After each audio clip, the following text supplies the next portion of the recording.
In Corticon Rule Vocabularies, all attributes have a designated data type. These data types, such as integer, decimal, string, date, time, DateTime, and Boolean, are referred to as base data types in Corticon Studio. You can also create a custom data type based on one of these base data types. A custom data type enables you to predefine what values can be assigned to an attribute.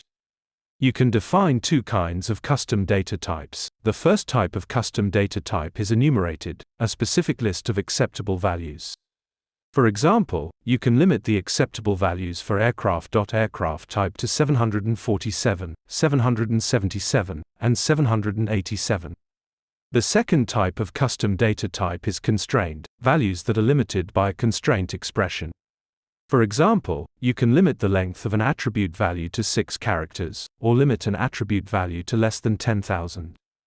You define custom data types in the Custom Data Types tab in the vocabulary. To view the Custom Data Types tab, click the root node, which is the vocabulary name next to the open book icon, in the vocabulary tree. Before you define an enumerated custom data type, you must consider which attributes you want to apply the enumerated custom data type to, and think of the values that you want to include. Until you complete defining the enumerated data type, the data type name cell and the cells that follow display an error.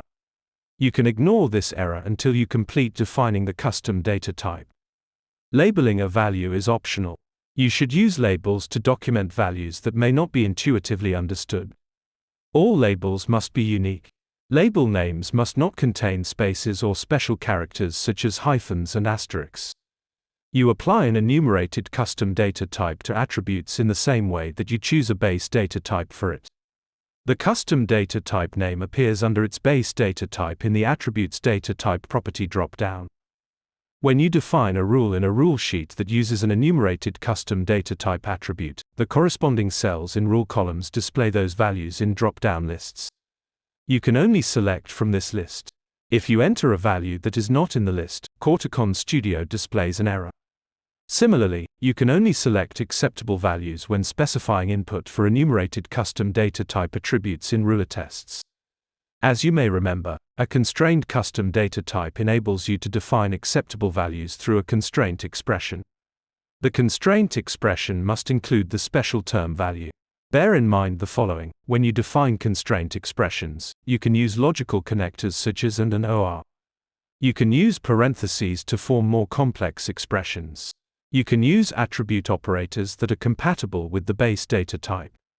You cannot use null or collection operators. Just like with an enumerated data type, until you complete defining the constrained data type, the data type name cell and the cells that follow display an error. When you define conditions or actions in rules that use constrained data type attributes, you should enter values that fall within the constraints.